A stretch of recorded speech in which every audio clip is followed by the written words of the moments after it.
레위기 25장 보겠습니다. 레위기 25장 1절로 보시겠습니다. 여호와께서 시내산에서 모세에게 말씀하여 이르시되 이스라엘 자손에게 말하여 이르라.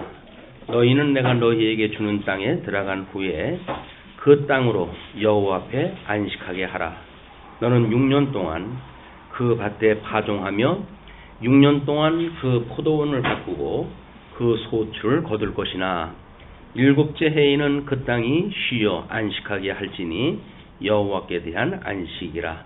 너는 그 밭에 파종하거나 포도원을 가꾸지 말며 내가 거둔 후에 자라난 것을 거두지 말고 가꾸지 아니한 포도나무가 맺은 열매를 거두지 말라. 이는 땅의 안식년임이라.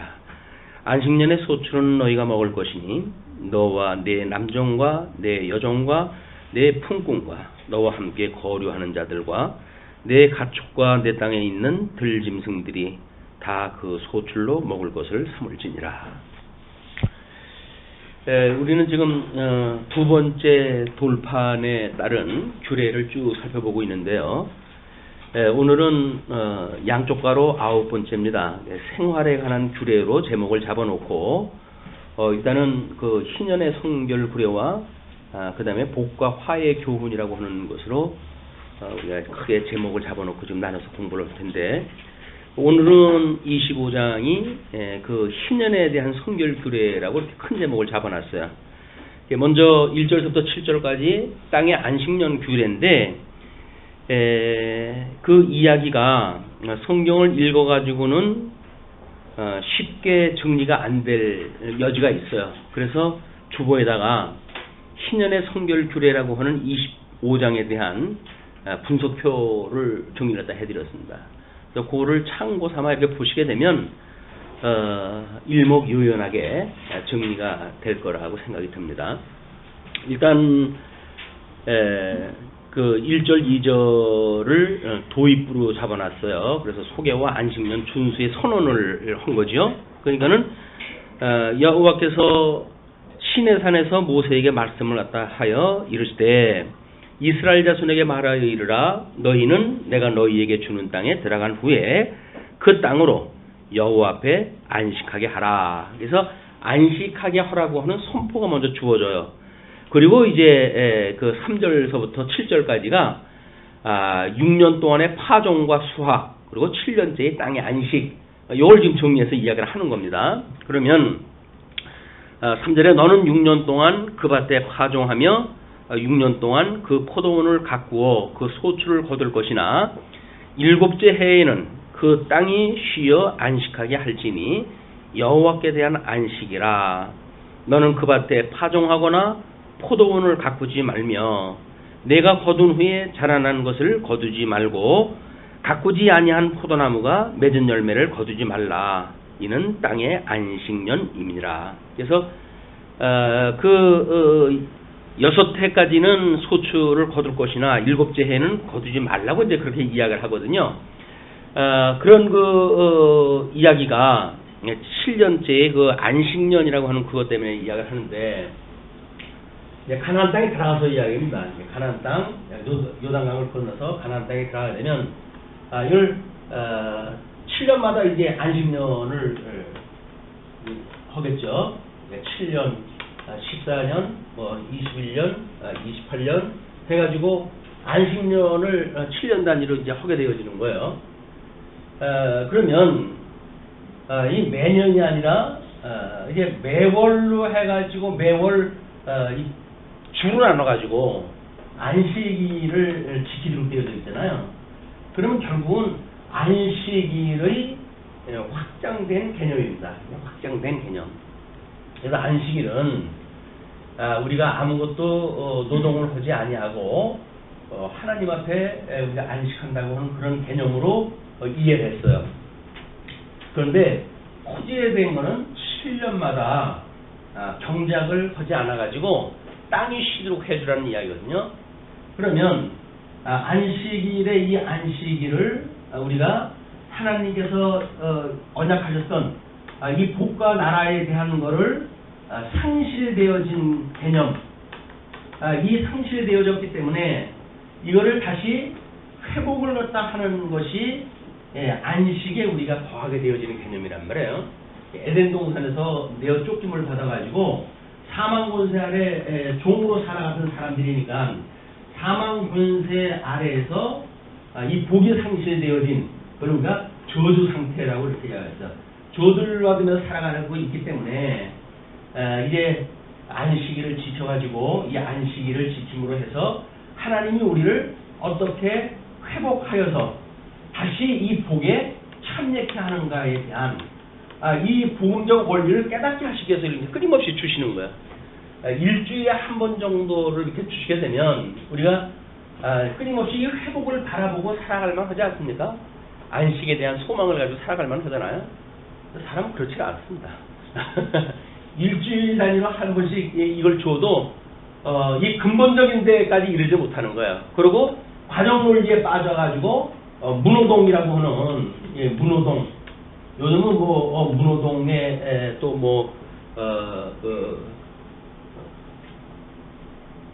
뭐라 그래 회사에서 이제 주는 노동이 없으면 월급도 안 준다고 하는 걸로 이제 이걸 보통 취하고 있거든요.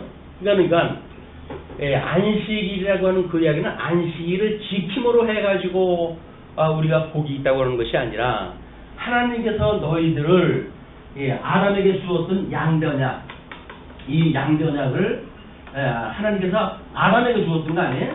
아담에 주었는데 이걸 지금 아담의 불순종으로 해가지고 상실되어졌단 말이에요. 불순종. 그런데 하나님께서 이 가운데 있던 자들 중에 얼마는 회복을 시키셔서 이미 창세전에 그리스도 안에서 정하신 뜻이 이제 그리스도 안에서 선택하기로 예정한 자가 있고 그리스도 바깥에서 버리기로 예정한 자가 있기 때문에 이 버리기로 예정한 자 또는 선택하기로 예정한 자, 버리기로 예정한 자를 양대 언약을 주신 뒤에 두 가지를 다 이루어드렸다는 게 있어요. 그러니까 이들을 지금 저주 아래 버려두신 거예요. 그럼 둘 다 유기 상태로 있게 되어지는 거 아니에요? 유기 상태로 있는 가운데 구원하기로 선택하기로 예정되어진 자들만 회복에 참여해서 복과 저주로 나뉘게 하신다는 거예요. 그게 하나님의 이름을 거룩하게 하시는 거다. 하나님의 이름을 거룩하게 하신다는 그런 이야기, 주기도할 때마다 끊임없이 아버지의 이름을 거룩하게 하옵시고 아버지의 이름을 거룩하게 하옵시고 하는데, 거룩한 것이 성경책이 옆에다 끼고 거룩한다고 하는 게 아니잖아요. 거룩이라고 하는 거는 하나님께서 당신의 의의를 가지고 저주와 복을 나누시고 구별하시고 이렇게 하는 것이 거룩이란 말이에요. 그냥 하나님께서 양대언약 가운데 이 양대언약이라고 하는 특자든 부택자든 다 포함되어 있는 거기 때문에 이걸 이루실 수가 없어요. 아버지의 뜻을. 아버지의 뜻을 이루려고 한다면 이런 혼돈되어져 있는 양대언약에 속한 자들을 어떤 자는 행위언약을 인하여 벌어버리고 어떤 자는 은혜언약을 인하여 회복을 갖다 하고 이런 걸로 해서 구별을 갖다 하는 것, 이것이 하나님의 이름을 거룩하게 하는 일이란 말이에요. 그걸 우리한테 끊임없이 기억하라는 거예요. 이게 안식일을 지켜가지고 하나님께서 우리가 무엇인데 이 저주 가운데 있던 우리들을 불러가지고 회복에 참여하셨는가. 그래서 이 복이 우리가 회복되어진다는 일은 이것이 심령의 평강을 누리는 거 아니에요? 우리 복을 누리게 됐으니까 하나님과 원수되어졌던 사람들이 하나님과 다시 화목을 이루고, 하나님과 원수되어졌던 사람들이 화목을 이뤘기 때문에 여기서 율법적인 어떤 모든 그런 우리들에게 요구하는 그런 것으로부터 자유를 갖다 얻고, 이 자유를 갖다 얻은 몸들이 여기서 평강을 누리고 평안을 누리고 살아가는 것, 심령의 평안을 누리는 것, 이게 안식의 상태란 말이에요. 안식의 상태. 우리는 안식일을 지키라고 그러면 안식일을 노동을 안 해가지고 일하는 건 좋다라고 하는 개념이 아니라 여기서 우리가 안식을 받고 이 저주 아래서 노임을 받았다고 하는 그거를 안식일을 통해서 확인하는 거니까, 이게 안식일을 지켜가지고 복에 참여가 되어지는 것이 아니라 우리는 안식일을 통해서 우리 복 있는 자라고 하는 걸 확인하는 일이다. 구원받은 거를. 우리는 이제 신령의 평강을 누릴 수가 있는 거야. 이게 우리 뭐 이거를 신학적으로 해야하면 율법의 멍에로부터 우리를 자유케 하시고, 율법의 멍으로부터 자유를 갖다 얻었으니까 율법이 끊임없이 우리를 갖다 공격하는 거 아니겠어요? 여기서 이제 우리의 죄를 갖다 공격하고 이렇게 하는데도 우리 주 예수 그리스도의 대속의 은혜, 이 대속의 은혜를 통해 가지고 네가 나를 공격한다고 해서 나를 죽일 수가 없는 거야. 왜냐하면 우리 예수님이 나를 대신해서 이미 십자가에서 모든 나의 죄를 대속을 갖다 해주셨거든. 이런 그 믿음이 율법적인 공격들, 야 너희가 예수 믿는다고 한다면 이렇게 살아야 되는 거 아니야? 라고 하는 모든 그 인본주의적인 공격이에요. 그 공격으로부터 그래 나는 그렇게 못해. 그렇기 때문에 우리 주님이 오셨거든. 그리고 나를 대신해서 모든 율법을 다 이루셨어. 그러니까 너의 요구는 내가 더 이상 너한테 들을 이유가 없는 거야. 라고 해가지고 자유를 선언하는 거야. 율법의 종으로 타던 우리들이 나는 이제 내 종이 아니야. 나는 복음의 종이야. 라고 선언을 갖다 하는 거란 말이에요. 근데도 끊임없이 신앙생활 또 하면서 이렇게 해야 되는 거 아니냐, 저렇게 해야 되는 거 아니냐, 라고 종노릇을 하니까 그게 아닙니다. 복음은 여러분들을 자유롭게 하는 거예요. 라고 이야기했더니, 그래요? 그러면 자유롭게 살아야 되겠네? 라고 해가지고, 율법보다도 못한, 세상 법보다도 못한 방종에 빠지게 되어지는 거예요. 우리 예수님이 구원하셨대. 이제 내가 하고 싶은 대로 살아도 된대. 라고 해가지고 방종에 빠지는 거예요. 여기서는 기독교의 윤리를 맛볼 수가 없어. 우리가 이 율법으로 자유로워진다는 이야기지, 우리들의 이 육체의 소욕을 따라 살아가는 것이 자유로운 것이 아니에요. 이 자유와 방종은 구분되어지는 겁니다. 신앙생활하면서 끊임없이 나는 이제 율법으로부터 나는 자유를 얻었는데 왜 나보고 이래라 저래라 합니까? 뭐 그렇게 해서 요즘 회자되어지는 그런 그 교파가 뭐 이제 구원파라든지 하는 그런 그 내용들이 여기에 있는 거예요. 한번 구원받았기 때문에 나는 더 이상 죄에 대해서 자유로운 사람이야. 뭐 이렇게 이야기도 하거든요. 물론 뭐 어떤 목사님이 구원파의 그런 것들 조목조목 또 했더니 우린 그렇지 않다. 라고 해가지고 자기네들이 뭐 회개에 대한 내용, 무슨 뭐에 대한 내용 이런 것들을 쭉 해가지고 또 올려가지고 이제 요즘 반박도 하고 그러더라고요. 그러니까 세가 어느 정도 되어질 때까지는 이런 아주 유치할 만큼 인간의 본성을 따라서 충분히 살 수 있는 조건으로 해가지고 사람들을 긁어 모으고 어느 정도 세가 이제 갖추게 되어지게 되면 이런 것들을 강화시켜가지고 야, 우리가 언제 그랬냐 이렇게 해버리게 되면 다른 사람들은 멍 때려도 할 수 없죠. 자기네가 아니라는데 그러면 이제 회개도 하고 기도도 해야 되고 다른 그 교회에서 하던 것처럼 다 해야 돼요. 그동안 자기네들이 누렸던 게 잘못된 거다. 이제 이런 게 나름대로 선포가 되어지고 그래서 우리 이제 뭐 유튜브라든지 하는 걸 보게 되면 변증하는 내용들이 올라오고 그럽니다.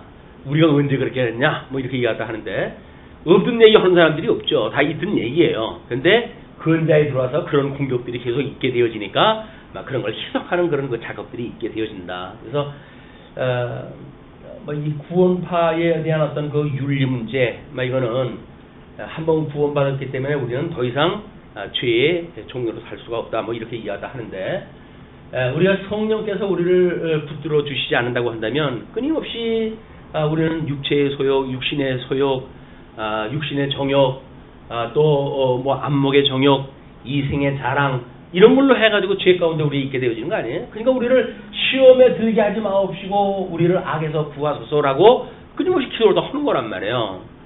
그분들은 주기도를 안 해요. 근데 요즘은 뭐 언제 우리가 주기도 안 했느냐라고 해가지고 또 그 예배 순서를 올려놨더라고요. 거기 보니까 뭐 주기도 하는 데가 또 있고 그래요. 다 하는지 아니면 방패막이로 해가지고 그렇게 뭐 만들었는지는 모르겠어요. 하여간 우리 보통 교회에 방문했던 사람들이 아니 우리가 다 죄에서 자유를 얻었는데 왜 우리를 또 죄를 용서해달라고 우리 기도를 갖다 해야 되냐라고 했던 것이 그분들의 주장이었어요. 근데 이제 와서 아니라고 그러면 이제 와서 그 사람들 고친 것뿐이지 원래 그게 아닌 게 아닌 거예요. 그래서 만약에 그런 어떤 그 구원파의 특징을 없애려고 한다면 그럼 뭐 일반 교단으로 들어와가지고 교회 생활을 하면 되죠. 뭐 따로 뭐 구원파라고는 이름을 가지고 할 이유가 없어요. 왜? 개혁교회하고 똑같은 거 이야기를 하면서 뭘 패거를 나눠가지고 그렇게 합니까? 그럴 그 이유가 없지만 그렇게 되어진단 말이에요. 이게 신앙생활이라고 하는 것이 아주 쉬운 거 아니에요. 우리 주님이 다 이루셨다고 하는 걸 믿으면 되는 거니까. 그런데 또 그게 그렇게 막상 교회생활 하면 쉬운 게 아니에요. 복잡해요. 그래서 신앙생활에서 끊임없이 우리가 이거 확인하다 해야 된다. 우리가 어떻게 대속을 받았고 그 대속의 은혜로 우리가 누리는 자유라고 하는 개념은 뭐고 그 자유로부터 얻게 되는 평안이 뭐냐 이런 개념에 요거를 보통 일반 세계에서는 그걸 뭐라고 쓰죠? 요게 진리, 자유, 평등. 요게 보통 그 우리 민주주의에서 추구하고 있는 태제의 부분이에요. 이 사람들이 진리, 자유, 평등, 그래서 진리를 위해 가지고 공부, 뭐, 의무적으로 공부를 갖다 하고, 또는 뭐, 사람 위에 사람 없고, 사람 아래 사람 없다 해가지고, 인권을 갖다 이야기를 하고, 그래가지고 평등하다, 뭐, 이런 걸, 우리 나름대로 이제, 세상법정에서 이걸, 갖다 쓰잖아요. 쓰는 원리가. 이런 복음의 정신으로부터 이게 나온 거다. 근데, 복음을 버리고 다시 이쪽으로 들어가가지고 이걸 하자고 그러면 참 입장은 곤란하죠. 여기 다 기독교 진리로부터 우리가 파생되어진 것들인데, 그냥 진리, 자유, 평등이라고 하는 것도 결국은 우리가 예수 그리스도로 말미암아 대속의 이 은혜를 인해가지고 진정한 자유롭게 되어졌고 그런 자들은 심령의 평강을 누리게 살게 되어지는 것이다. 이제 그런 그 개념이거든요. 이게 안식의 개념이에요. 그러면 이 안식년이 이제 이게 7번 곱하기 7번 들어가가지고 49가 되어지는 희년이 있어요. 희년. 이게는 안식년, 이 안식년이 7번 해가지고 희년이 되어지니까 안식일, 요 안식일에 대한 이 개념이 안식년도 그리고 희년도 같은 원리예요. 근데 이건 이제 뭐 두 가지 학설이 있어요. 77이 49니까 49년째의 해를 이야기하는 거냐 아니면 77이 49 해가지고 50년째를 이야기하느냐 뭐 두 가지 이론이 있는데 어차피 요 7자의 마지막 년은 안식년으로 해가지고 쉴 거 아니겠어요. 그럼 희년이라면 50년째 쉬어야 되겠지. 우리 성령이 오셨을 때 오순절 때 오셨잖아요. 77이 49, 77절이라고 그러고 그러면서도 50일 만에 우리 성령이 오셨다고 한다면 같은 원리로 이것이 해석이 돼야 된다. 요런 개념만 가지고 이제 읽어나가면 됩니다. 읽어나가면 자 그러면 8절로부터 12절까지는 희년에 대한 규례거든요. 일단 8절서부터 12절까지 너는 안식년을 계수할지니 이는 7년이 7번인즉 안식년 7번 동안 곧 49년이라. 7째 달 열흘날은 속죄일이니 너는 뿔나팔 소리를 내되 전국에서 뿔나팔을 크게 불지며. 우리가 나팔절이라고 하는 거는 지난 시간에 통시적으로 봤을 때 예수 그리스도의 재림을 상징하는 걸로 해가지고 이걸 나팔절을 지킨다고 이렇게 이야기를 했어요. 나팔절. 이 나팔절을 어떻게 보게 되면 뭐 절기 한 절기인데 이거를 우리 예수님이 재림을 갖다 해가지고 이제 이 천년왕국을 이루기 위해서 재림하시는 거 아니에요. 그리고 이 나팔절에 재림을 갖다 하신 뒤에 그 다음에 대속죄일을 갖다 지킴으로 해가지고 천년왕국을 시킨다. 대속죄일. 그래서 이 대속죄일을 7월 15일이라고 그렇게 이야기를 했어요. 7월 10일 날 나팔절을 지키고 이제 그 15일 날은 대속죄일로 해가지고 1년에 한 차례만 대제사장이 지성소에 들어갈 수 있는 이 날입니다. 그래서 들어가게 되면 우리 예수님은 이제 이 땅에 오셔가지고 승천하실 때 이 휘장이 갈라짐으로 해가지고 이 하나님과 죄인 인간이 결국은 막혔던 이 휘장이 갈라지고 직접 우리 하나님 앞에 나아갈 수 있는 길을 열어줬다고 히브리서 기자가 이야기를 하잖아요. 근데 이런 식으로 휘장이 막혀져 있던 건데 7월 15일 날 들어가는 거는 매년 15일 날 휘장을 사람이 열고 들어가는 거야. 근데 열고 들어가려고 한다면 그건 높잖아요. 높으면은 그걸 열으려면 밑에서부터 이렇게 열려지겠죠. 밑에서 열어놓고 이제 사람이 들어갈 거야. 근데 주님께서 십자가에 돌아가실 때에는 위로부터 찢어진다고 그렇게 이야기하죠. 그게 하나님으로부터 찢어지는 것 아니면 인간 대제사장이 열고 들어가는 것의 차이예요. 그런 그 문제가 이 휘장에 대한 걸로 소개가 되어지고 있고, 그러면 대제사장이 1년에 한 차례 들어가지고 모든 민족의 죄를 다 이제 속함을 받았으니까 그것이 천년 왕국을 누리는 것으로 실체적으로 해서는 요걸 이제 절기적으로 지난 시간에 공부하다 한 겁니다. 자, 그러면 그 크게 불나팔을 크게 불지며 너희는 50년째 해를 거룩하게 하여, 50년째라고 이렇게 이야기를 하죠. 50년째 해를 거룩하게 하여 그 땅에 있는 모든 주민을 위하여 자유를 공포하라. 모든 주민. 근데 이 천년왕국에서는 택자든 불택자든 다 변화가 되어져요. 다 변화가 돼요. 이 천년왕국에는 하나님은 무적행 속에다가 이제 이 옛뱀이요 마귀요 사단을 여기다 집어넣어 버린단 말이에요. 그렇기 때문에 저주가 거쳐져 있는 상태예요. 저주가 거쳐져 있는 상태로의 이 택자든 불택자든지 변화가 되어서 살기 때문에 우리 에덴 동산에서 살았던 것처럼 이제 여기에 그 이사야서에서 모형적으로 보여준 걸 보게 되면 아이들이 사자와 함께 놀고 독사의 굴에다가 손을 집어넣고, 왜 저주가 없으니까 독사가 뭐 저주가 있어야 물 거 아니겠어요. 그리고 사자가 뭐 저주가 있어야 약육강식의 뭐 이런 그 육식이 가능해지는 거 아니에요. 우리 저주 받기 전에는 그런 게 없어요. 다 씨 맺는 채소를 먹고 살게끔 되어져 있으니까. 근데 무적행 속에다가 이 마귀들을 한번 집어넣고 천왕 왕국은 저주가 거치는 상태로 해가지고 회복이 되어지는 거야. 그리고 이제 여기서 생육하고 번성되어진 자들을 다시 이 무적에 갇혔던 자를 놓아줌으로 해가지고 여기서 다시 이제 시험을 받게 되어지는 거야. 그 마지막 전쟁을 치르게 되어지고 그 다음에 백보자 심판을 해가지고 택자와 불택자를 완전히 가르친다. 자, 그러면 그 50년째 해를 거룩해가지고 이제 하는 것이 되어졌으니까 이 해는 너희에게 희년이니 너희는 각각 자기의 소유지로 돌아가며 각각 자기의 가족에게로 돌아갈지며. 자, 여기에 정신은 우리는 하나님의 복 있는 사람이라고 하는 개념이죠. 그러면 복 있는 자, 이 복 있는 자는 우리 예수 그리스도라고 그랬어요. 예수 그리스도 복 있는 자가 아담으로 인해 가지고 다 멸망되어졌던 거를 복 있는 예수 그리스도를 통해서 회복을 갖다 시켜주시는 일이니까. 그래서 그 복 있는 자와 우리가 한 몸을 이루게 되어졌다. 예수 그리스도와 주님의 몸된 교회가 한 몸을 이루어가지고 살아가게 되어졌다고 하는 것이 예수님은 우리가 접붙었다고 하는 이야기란 말이야. 우리는 예수님과 한 몸이 되어졌다고 하는 거니까 이 자들은 예수님이 복 있는 분이기 때문에 우리도 복 있는 거예요.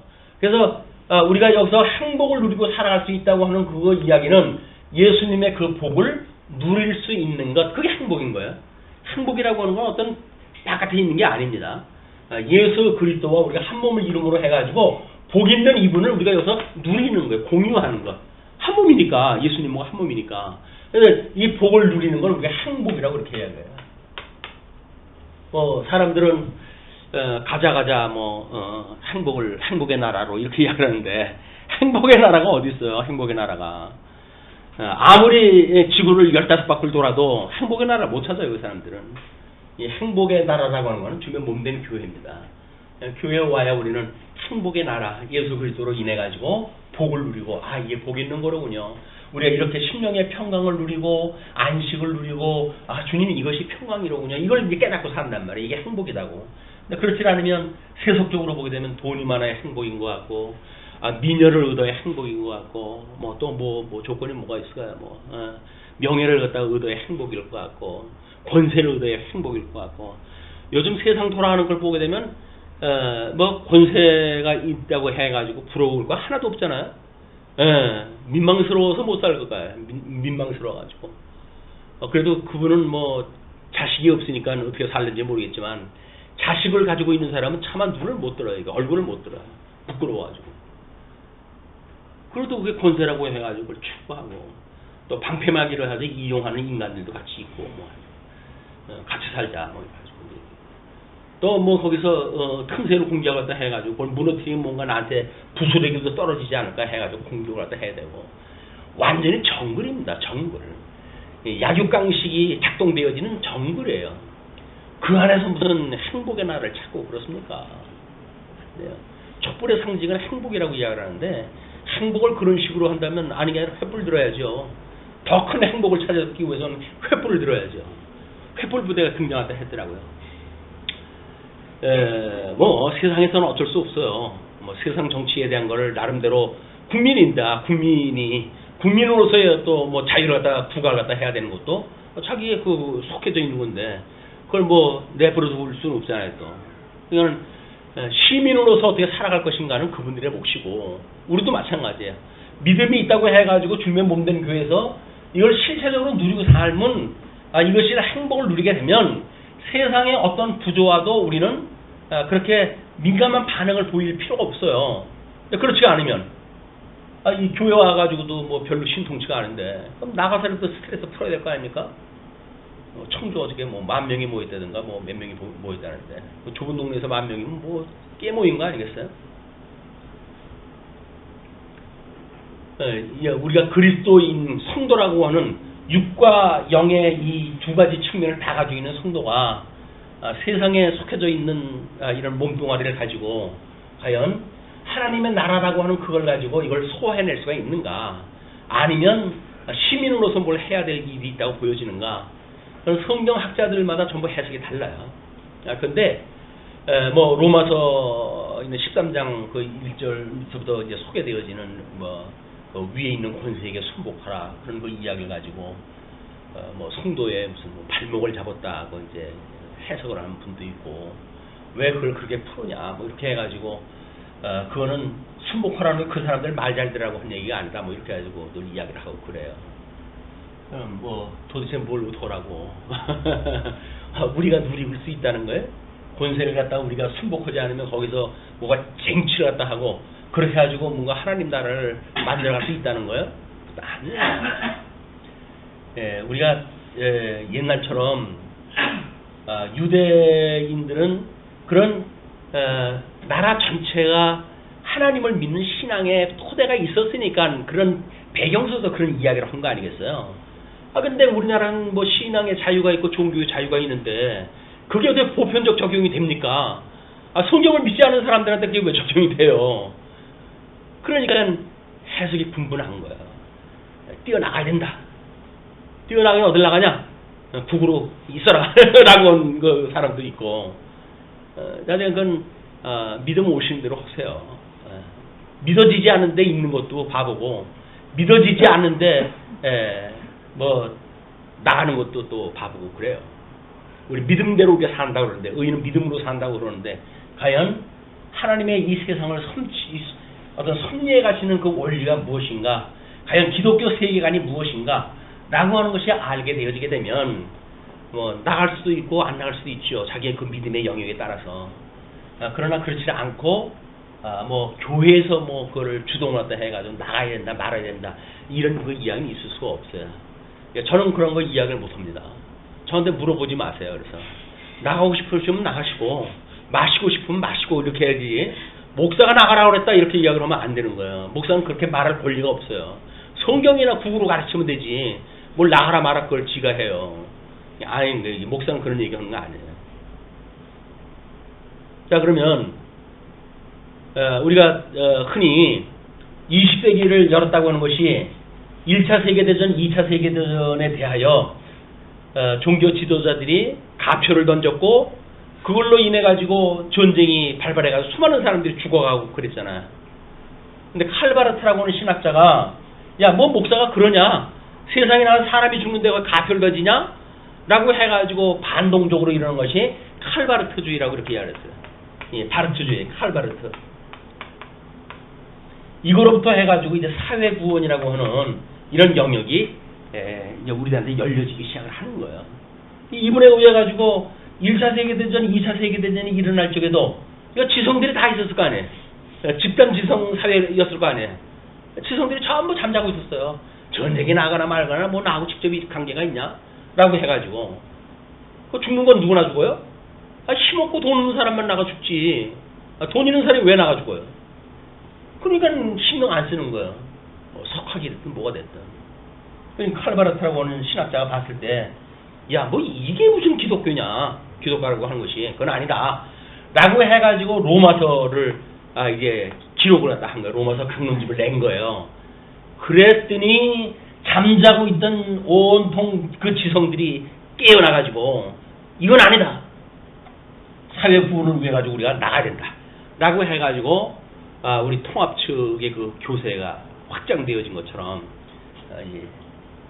우리 합동 측하고 통합 측의 신앙적 차이가 여기서 만들어지는 거예요. 이게 우리 이웃하고 살고 있으니까 저 사람들은 어떤 생각을 가지고 살고 있는지 뭐 내가 나를 모르는데 내가 너를 어떻게 아냐? 뭐 이런 생각 아니겠어요? 내가 정체성이 없는데 상대방이 어떤 정체성을 가지고 살아가는지 뭘 알겠어요?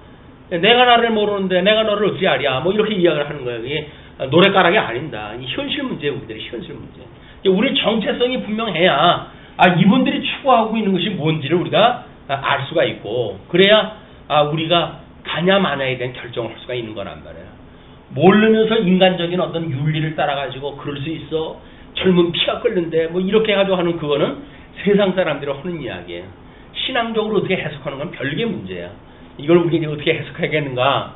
끊임없이 말씀을 통해가지고 나름대로의 어떤 세계관이 구축이 되어져야 이런 정신이 우리한테 함양이 될 거 아니에요. 이게. 세상을 살아가는 어떤 정신세계가 만들어진단 말이에요. 철학도 없이 뭐 정치를 갖다 하는 그 집단이 있으면 그때 참 인생들이 괴로워져요. 문외층들에 의해서 통치되어지는 이 사회는 백성들이 힘들어요. 머릿속에 뭐가 좀 들어져 있어야지. 들어있는 돌덩이들만 들어있어가지고 그냥 집 뭐 배 채우는 데만 관심이 있지. 백성들에 대한 거 뭐 관심이 있으니까 뭐가 있습니까? 라고 하는 자가 우리가 이걸 우리의 대표로 뽑으면 우리한테 고통이 우리한테 오는 거예요. 그냥 대통령 선거를 갖다 할 때 정신 차리고 하셔야 되는 거예요. 해놓고는 나가라고 그러니까 내가 됐는데 왜 나가냐고 안 나가잖아요. 이런 그 문제가 우리가 그냥 그래도 혼자 사는데 불쌍한데 이런 동정심 가지고 대통령 뽑는 거 아닙니다. 우리 교회에서도 마찬가지예요. 이제 뭐 목사의 신임을 묻는데 그래도 늙어가지고 이제 가면 노인네가 어디 가겠냐. 불쌍한데 도장 한번 찍어줘서 3년 같이 있다고 그러지. 아직 뭐 헛 얘기 안 하고 그럴 정도면 3년 지킬 수 있는 우리가 지켜주는 것도 예의가 아니겠냐. 나가서 이걸 잘못 찍으면 1년 있다가 망령 들지 2년 있다가 망령 들지 어떻게 알아요. 망령 듣고 나갈 일이 이거 닥쳐오게 되면 내가 왜 나가 나 안 나갈까 이렇게 하면 딴 생각 먹는다니까요. 그냥 잘 살펴야 돼요. 목사가 강론을 찍어 잘 살펴야 돼요. 그래서 뭐가 삐딱하기 시작하게 되면 빗나가기 시작하는데 멀지 않았네. 1년이면 딴 데로 가지. 이런 것이 간파를 갖다 해야지.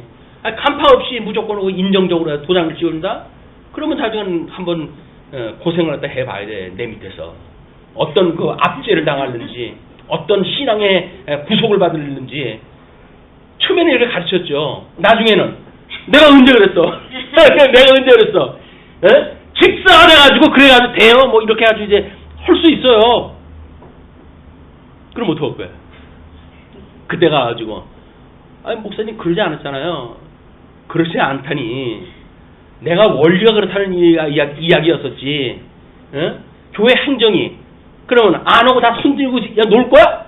라고 하면 뭐 말은 또 맞잖아요. 어떻게 보게 되면 맞아. 뭘 하긴 해야 될 것 같은데 왜 목사가 그렇게 답답해가지고 하자고 그러는데 그걸 확정을 갖다 안 해주고 딴지를 걸어? 교회를 갖다 하겠다는 거야? 말겠다는 거야? 더 하실 거야. 뭐 사례까지 다 들어주는데도 불구하고 몇 년 있다 이런 일이 벌어지게 되면 이거 녹화를 안 해요. 나 증거로 해가지고 제시할 거야. 당신한테 이렇게 교육을 갖다 했는데 그런데도 불구하고 당신들이 나 좋자고 해가지고 같이 살자고 그랬지. 내가 이제 억지로 살자고 그랬냐. 이렇게 이야기를 하면 그때는 탄핵도 못해 이제. 자기네도 헛 일이 있어가지고.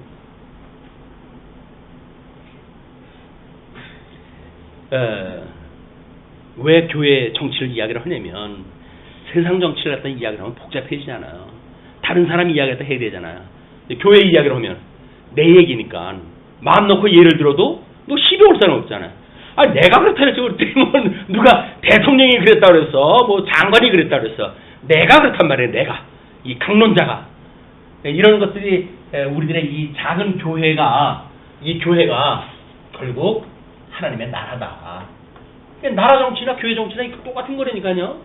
교회 정치를 모르면서 무슨 나가서 이 세상 정치를 다 합니까? 안 되는 거예요.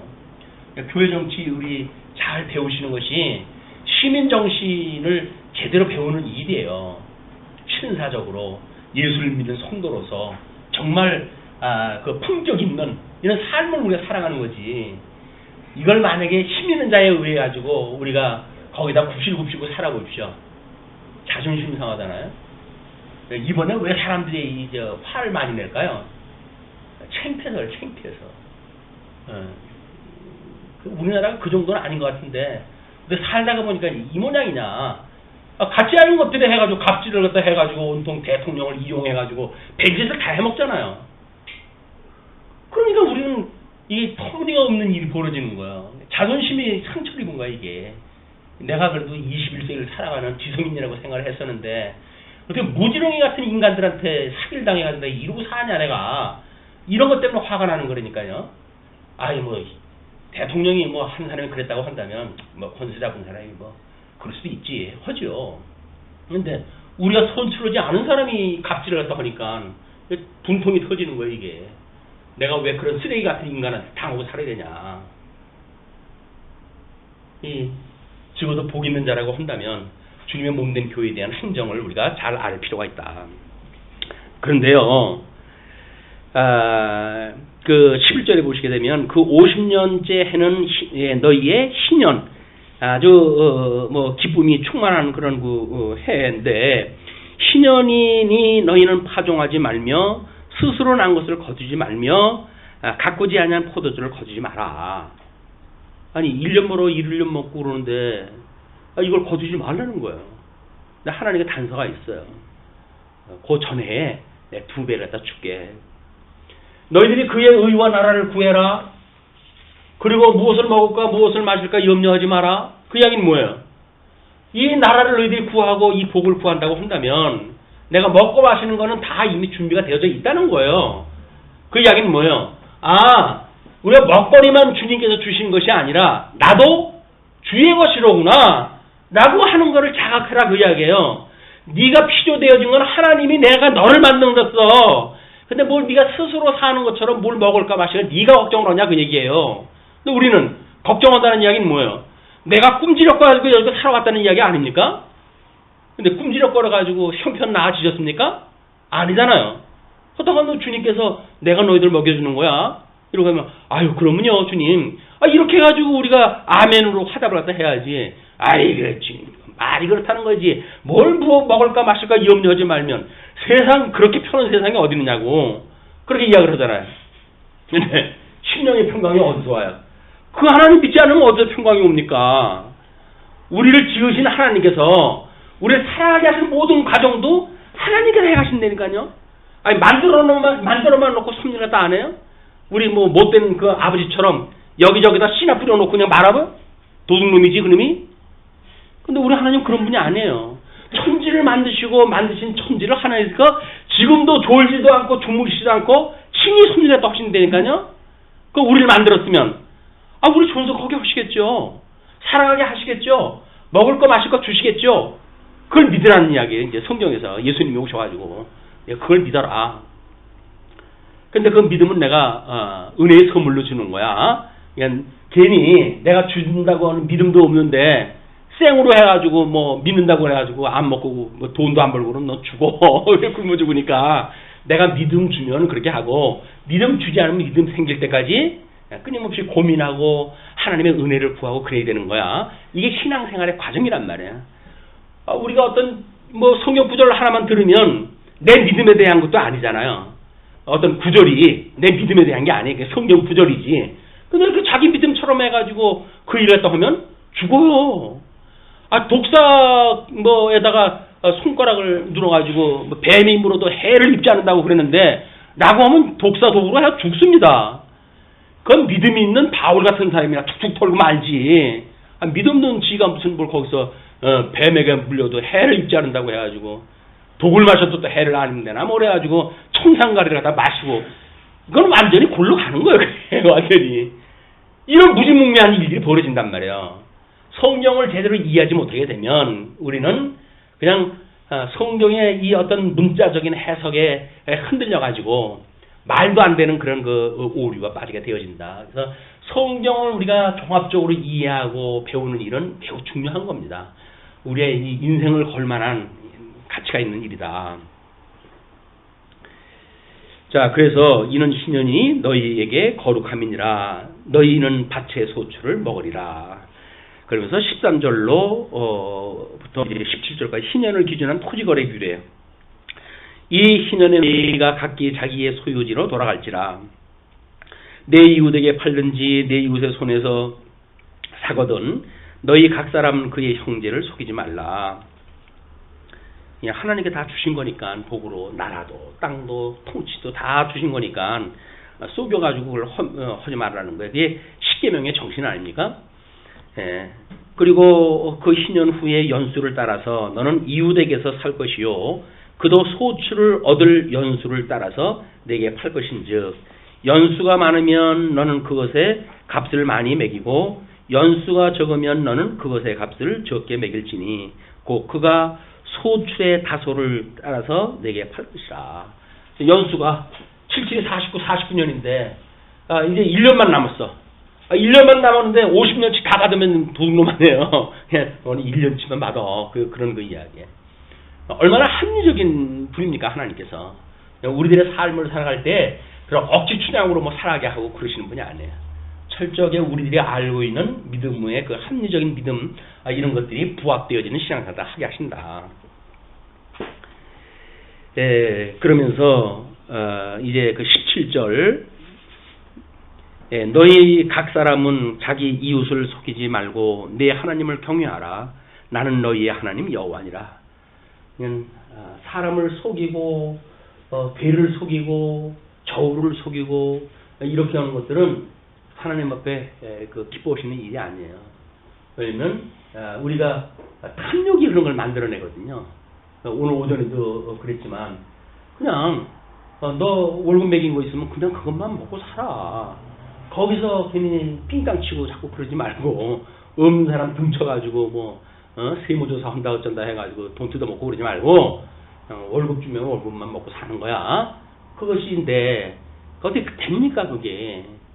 아니 청와대 그 높으신 분이 뭐 본이 아쉬운 게 있다고 해가지고 그 빌딩 부산에 지는 그거에 해가지고 돈을 몇십억씩 집어먹어요 글쎄. 대명천지 밝은 세상에 이게 안 드러날 줄 알았나요? 참 사람들 밀어내 그런 거 보면. 간도 커 또 몇십억을 갖다 그냥 꿀꺽꿀꺽 집어먹고 그걸 또 뭐 조작한 사람은 뭐 수조를 갖다 해먹었다고 그러니까 이럴 힘이 납니까? 한탕하게 되면 몇 억씩 오는데 그냥 뭐 한 달 내내로 땀을 흘리고 그렇게 해야 돈 백몇십만 원 줘. 이게 살겠어? 그것도 백몇십만 원이면 그래도 뭐 일용직 정도의 대우는 받는 거니까 88세대로 해가지고 100만 원 미만짜리 또 얼마나 많아요 또. 그 돈 가지고 사람 장난치는 인간들 혼나야 돼요. 대기업이라고 하는 이름으로 해가지고 중소기업에 뭐 특허를 갖다가 착취하고 그렇게 해가지고 자기네들 배불리고 없는 사람들 뭐 해가지고 탄압하고 그 뭐 백혈병 그 벌린 사건이 그 뭐 기정사실화 되어져 있는데도 불구하고 그 나라에다가 뭐 로비하는 거에 몇 분만 벌면 그 사람들 보상을 해줘요. 근데 그 보상을 따놓고 질질 끌어가 진을 빼가지고 사람 못 살게 만들어 놓고 이게 인간들이 할 일입니까 이게. 재벌이라고 하는 돈이나 가지고 있는 인간들이 그러면 안 되지. 돈이 없는 사람이야 아무리 찢어도 뭐 돈 나올 데가 없으니까 그런다고 하더라도 지네들은 맨 있는 게 돈 아니야. 근데 그거 가지고 없는 사람 거기서 자기네 일하다가 상처 입은 사람들 그거 좀 위로해주고 그러면 얼마나 살만한 세상이 돼요. 뭐 한영애 씨인가 조율이라고 하는 노래를 불렀더라고요. 조율. 옛날 같은 세상으로 하나님 옛날같이 사람들이 살만한 그런 그 시절처럼 좀 조율을 한번 다시 해주세요. 그 이야기는 뭐야? 천지개벽을 일으켜가지고 망나니 같은 것들 다 없애고 사람같이 사는 사람들끼리 사는 세상 만들어 달라는 이야기 아닙니까? 기가 막힌 일이에요. 기가 막힌 일이에요. 자, 18절로부터 22절까지 안식년에 대한 규례입니다. 너희는 내 규례를 행하며 내 법도를 지켜 행하라. 그리하면 너희가 그 땅에 안전하게 거주할 것이라. 땅은 그것의 열매를 내리니 너희가 배불리 먹고 거기 안전하게 거주하리라. 만일 너희가 말하기를 우리가 만일 7째 해에 심지도 못하고 소출도 거두지도 못하면 우리가 무엇을 먹으려 하겠으나 다 염려를 해요. 이런 염려를. 그런데 내가 명령하여 6째 해에 내 복을 너희에게 주어 그 소출이 3년 동안 쓰기에 족하게 하리라. 2년 동안도 아니야. 3년 동안이나 먹을 수 있을 만큼 내가 조치를 해주겠다는 거거든요. 근데 미리 선물로 주면 혹시 믿을까? 이걸 뭐 말로만 지금 하는 거 아니에요. 이게 신의 산에서 지금 주신 거니까 믿을 수가 있어야지 이거를. 그러니까는 만나를 그냥 매일 너희들 먹으면 된다. 안식일 전날만 가지고 2배 모으면 돼. 근데도 어떻게 해요? 사람 욕심이 있는 대로 걷잖아요. 그래가지고 한 끼 먹고 남은 건 어떻게 해요? 이제 하루 먹고 남은 건 벌러지가 남아가지고 전부 그러는 거예요. 요즘 버러지 남는 거 없나요? 버러지 나는 그 음식이 냉장고에 썩어 나가는 게 다 그런 거 아닙니까? 버러지가 거기서 썩어 나가는 거예요. 그 없는 사람들 나눠주면은 어디 덧나나요? 그걸 왜 냉장고에다 썩혀? 그래가지고는 벌러지가 나게끔 만드는 거예요. 그게 전부 하나님 앞에 이런 그 의미로 봤을 때 그게 얼마나 크나큰 범죄이냐 말이에요.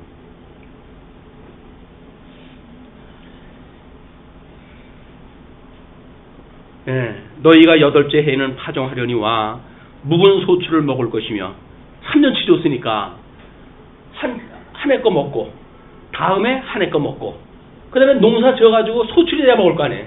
그러니까 이제 또 한 줄 준 거예요. 3년치를. 그러니까 먹고 사는데 부족함이 없도록 하나님이 다 준 거예요. 9째 해에 그 땅에 소출이 들어오기까지 너희는 묵은 것을 먹으리라. 23절로부터 28절 토지 매매에 대한 규례입니다. 토지를 영구히 파지 말 것은 토지는 다 내 것임이니라. 토지는 내 것이다 라고 이야기를 했어요. 그냥 토지만 주님 거라는 이야기예요. 너도 내 것이야 그 이야기예요. 그게 포함되어 있는 개념이란 말이에요. 근데 우리는 우정 그렇게 안 봐요. 아, 토지가 주님의 거라고 그러는구나. 그렇게 이야기를 하는 거죠. 이 안식년이 돼가지고 신년이 돼가지고 모든 사람들 종으로부터 해방시켜주는 일이 원래부터 네 게 아니었잖아. 내 거야. 50년 동안 잘 써먹었으면 돌려줘. 그 이야기 아니겠어요. 자유를 선언해. 그 이야기 아니겠어요. 근데도 내가 어떤 돈 주고 샀는데 왜 이걸 돌려줘요? 라고 이야기하는 그거는 하나님의 그런 소유, 대주되신 예수 그리스도 하나님을 부정하는 일들이다. 너희 기업의 온 땅에서 그 토지 무르기를 허락할지니 만일 내 형제가 가난하여 그의 기업 중에서 얼마를 팔았으면 그에게 가까운 기업 물을 자가 와서 그의 형제가 판 것을 물을 것이요 만일 그것을 물을 사람이 없고 자기가 부유하게 되어 물을 힘이 있으면 그 판 해를 계수하여 그 남은 값을 산자에게 주고 자기의 소유지로 돌릴 것이니라. 그러나 자기가 물을 힘이 없으면 그 판 것이 희년이 이르기까지 산자의 손에 있다가 희년에 이르러 돌아올지니 그것이 곧 그의 기업으로 돌아갈 것이니라. 그래서 7년 동안에 있었던 일들은 만약에 어느 정도 이제 그 돈을 얻어가지고 썼다가 남을 여력이 갚을 여력이 있다고 한다면 이걸 미리 갚아가지고 회복을 시키라는 그 이야기죠. 그러나 만약에 여력이 없으면 77, 49, 49년 가야 희년이 되어지니까 그때 너희들이 기업으로 돌아간다. 그런 그 이야기입니다. 29절로 34절 가옥거래에 대한 그 규례예요. 성벽 있는 성내에 가옥을 팔았으면 판지 만 1년 안에는 물을 수 있나니 곧 그 기한 안에 물으려니와 얘는 우리가 인터넷으로 구매한 거를 개봉을 하지 않으면 바꿔준다 그러는데 우리 성경에서는 1년 안에만 물어준다. 이게 집에 대한 것도 1년 안에 물으지 못하면 그 성 안의 가옥은 산자의 소유로 확정되어 대대로 영구히 그에게 속하고 신년에라도 돌려보내지 아니할 것이니라. 왜냐면 우리 12지파로 해도 땅 분배한 거에 속한 것이 아니니까 성 안에 있는 그거니까 그거는 영원히 돌아가게 되어진다. 그러나 성벽에 둘리지 아니한 촌락의 가옥은 나라의 전토와 같이 물러주기도 할 것이요 신년에 돌려보내기도 할 것이니라. 이제 개인 주택을 쓰셔야 돼요. 그래야 나중에 다시 찾을 수가 있지. 이건 집단 안에 들어가지고 하게 되면 물러주지도 않아요. 아파트 청약 같은 거 조심하세요. 예, 레위 족속의 성읍 곧 그들의 소유의 성읍의 가옥은 레위 사람이 언제든지 물을 수 있으나 만일 레위 사람이 물으지 아니하면 그의 소유 성읍에 판 가옥은 신년에 돌려보낼지니 이는 레위 사람의 성읍의 가옥은 이스라엘 사람 중에서 받은 그들의 기업이 됨이니라. 그러나 그들의 성읍 주위에 있는 들판은 그들의 영원한 소유지이니 팔지 못할지니라. 이제 하나님께서 주셨던 모든 토지에 대한 경계는 허물 수가 없다는 이야기입니다. 35절로 38절 이식에 대한 규례예요. 내 형제가 가난하게 되어 빈손으로 내 곁에 있거든 너는 그를 도와 거류민이나 동거인처럼 너와 함께 생활하게 하되 너는 그에게 이자를 받지 말고 내 하나님을 경외하여 내 형제로 너와 함께 생활하게 할 것인즉 너는 그에게 이자를 위하여 돈을 구워주지 말고 이익을 위하여 내 양식을 구워주지 말라. 나는 너희의 하나님이 되며 또 가나안 땅을 너희에게 주려고 애굽 땅에서 너희를 인도하여 낸 너희의 하나님 여호와니라. 그래서 이 구약적 아이디어는 사실은 이식이 없어 이자가. 근데 이것이 이제 종교 개혁이 일어나고 칼빈이 이 이자에 대한 합리성을 주장했다 했어요. 정당성을 성경적 정당성을 주장을 했다 하고 그러면서부터 우리 이제 르네상스 이런 걸로 해가지고 문화의 혁명이 일어나고 그걸로 인해 가지고 이 금융 시장이 불을 붙게끔 이제 번창을 한 겁니다. 요즘은 전부 금융 시장에 의해 돈을 벌잖아요. 돈 있는 사람이 노동해서 돈 버는 것이 아니라 없는 사람 전부 사들여 가지고 그냥 지네들이 싼 값으로 사들여 가지고 지네 거 만들고 그러는 거예요. 주식으로 아주 손해 보시는 분들 다 우리 칼빈의 이식에 대한 이런 어떤 합당성을 주장하기 때문에 나타난 현상입니다. 39절로 46절 동족의 종에 대한 규례예요. 너와 함께 있는 내 형제가 가난하게 되어 내게 몸이 팔리거든 너는 그를 종으로 부리지 말고 품꾼이나 동거인과 같이 함께 있게 하여 희년까지 너를 섬기게 하라. 그때에는 그와 그의 자녀가 함께 내게서 떠나 그의 가족과 그의 조상의 기업으로 돌아가게 하라. 그들은 내가 애굽 땅에서 인도하여 낸 내 종이니 종으로 팔지 말 것이라. 얼마나 하나님께서 자비로운 모습으로 이 형제의 동거함을 이야기를 하셨습니까? 형제의 동거함이라고 하는 그 이야기는 사랑은 자기의 유익을 구하는 것이 아니에요. 자기의 유익을 구하면서 무슨 사랑을 한다고 그러고 사랑의 이름으로 해가지고 완전히 폭군 노릇을 써놨다 하고 이건 사랑이 아니에요. 사랑은 자기의 유익을 구하는 거 아니에요. 진리와 함께 기뻐할 수 있는 이것이 사랑의 개념이라고 하는 것을 다시 우리가 정리하다 해야 된다. 그들은 내가 이제 너는 그를 엄하게 부리지 말고 내 하나님을 경외하라. 엄하게 이게 돈 주고 샀으니까 본전 뽑는다고 해가지고 잠도 안 재가지고 일 시켜 먹는 인간들이 있어요. 그리고 또 좀 지체 부자유자 같은 사람들을 불러다가 무슨 소금 만들고 하는 데다 끌어다가 외진되니까 그래가지고 돈도 안 주고 일 시켜 먹잖아요. 지는 또 유진내하고 돌아다닌다니까요. 어떻게 사출해가지고 어떻게 그냥 제거시켜버렸으면 좋겠지만 어떻게 하나님이 남겨주시니까. 너는 그를 엄하게 부리지 말고 내 하나님을 경외하라. 내 종은 남녀를 막론하고 내 사방 이방인 중에서 취할지니 남녀 종은 이런 자 중에서 사올 것이며 또 너희 중에 거류하는 동거인들의 자녀 중에서도 너희가 사올 수 있고 또 그들이 너희와 함께 있어서 너희 땅에서 가정을 이룬 자들 중에서도 그리할 수 있은즉 그들이 너희의 소유가 될지니라. 너희는 너희 후손에게 기업으로 주어 소유가 되게 할 것이라. 예, 이건 이제 소유가 되게 하는 것도 기업을 줘야 돼, 후손에게. 이방인 중에서는 너희가 영원한 종을 삼으려니와 너희 동족 이스라엘 자손은 너희가 피차 엄하게 부리지 말지니라. 그래서 사용자가 되신다고 하더라도 만약에 주 안에서 또는 뭐 신앙을 가지고 우리가 나름대로 이런 그 노무 관리가 또 한다든지 했을 때 좀 인간다운 삶을 추구하는 좀 살만하는 세상을 만들었으면 좋겠다. 47절부터 55절입니다. 이방인의 종에 대한 규례예요.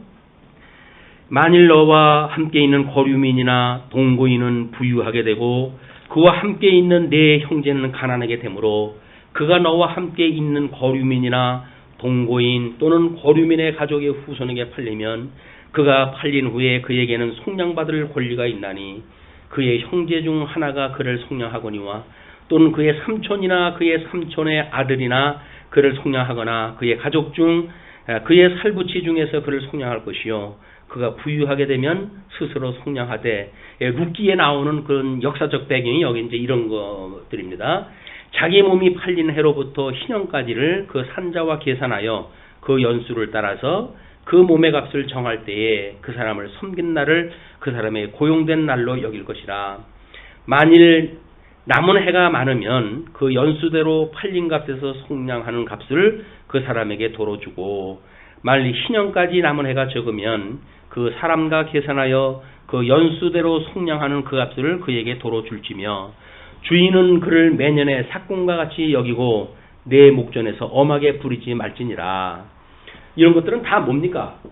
애굽에서 종로로 타던 이런 그 일들, 이 애굽에서 종로로 타던 일들을 기억을 갖다 해서 안식을 누리는 의미가 무엇인지 우리가 깨닫고 이걸 배우고 익히는 것이 인생의 본분인데 이걸 지능적으로 해석을 갖다 해가지고 어떻게 하면 저 뭐 돈 주고 산 것만큼 본 좀 빼겠느냐라고 하는 식으로 접근하는 기능적인 방법은 하나님이 기뻐하시는 방법이 아니에요. 이렇게 지금 설명하는 모든 방법도 마찬가지입니다. 이걸 가지고 하나님께서 우리를 애굽에서 정말 이거 집도 나중에는 안 주고 우리 벽돌을 찍으라고 그러잖아요. 얼마나 압제를 받았습니까? 그럼 이때를 생각하게 되면 여기서 우리가 노임을 받았다고 한다면 1만 달란트 탕감을 받았다고 한다면 100데나리온 빚진 자들에게 그런 짓을 하면 안 되는 거 아니겠어요? 죄의 문제도 우리 일상적으로 물질적인 문제도 마찬가지입니다. 그래서 우리가 1만 달란트 탕감 받았다고 하는 은혜가 없으면 교회 생활을 할 수가 없는 거예요. 교회 생활은 철저하게 나 같은 인간, 나 같은 죄인, 그래서 정말 소망이 없는 그런 인재, 인간, 이걸 주님께서 값없이 거저 저를 구원해 주셨습니다. 라고 하는 은혜의 감격이 있어야 성도가 지쳐 보이는 거예요. 그래, 그 성도 한 사람 한 사람이 소중하지. 사회에서도 갑질을 갖다 하고, 교회 와서도 돈 많은 사람이 갑질하고, 권세 가진 사람이 갑질을 한다고 한다면, 교회 생활 할만하겠어요? 예, 김세지. 예. 왜? 세상에서도 안 이쁜 소리 듣고 사는데, 교회까지 와가지고 내가 안 이쁜 소리 듣고 살아야 돼? 이런 자괴감이 들잖아요. 내가 이러려고 예수 믿었나? 자괴감이 든다고 이렇게 이야기를 할 거 아니겠어요? 대통령도 자괴감이 든다는데, 우리가 이 왕 같은 제사장으로서, 주님의 몸된 교회 성도로서 자괴감이 안 들겠습니까? 내가 이러려고 예수를 믿었나? 이 자괴감이 들죠. 참 예화거리 많이 주셔가지고 감사합니다. 이게 다 이 통치 방법이기 때문에 그래요. 통치 방법이기 때문에. 이런 은혜를 가지고 우리 정말 흩어져 있는 한 주 동안도 우리 예수님과 더불어 계시면서 심령의 안식을 누리고 평강 누리시고 그리고 영원한 하나님 나라의 소망을 가지시고 이런 평안한 한 주간이 되어지길 빌면서 말씀 주시겠습니다. 기도하시죠.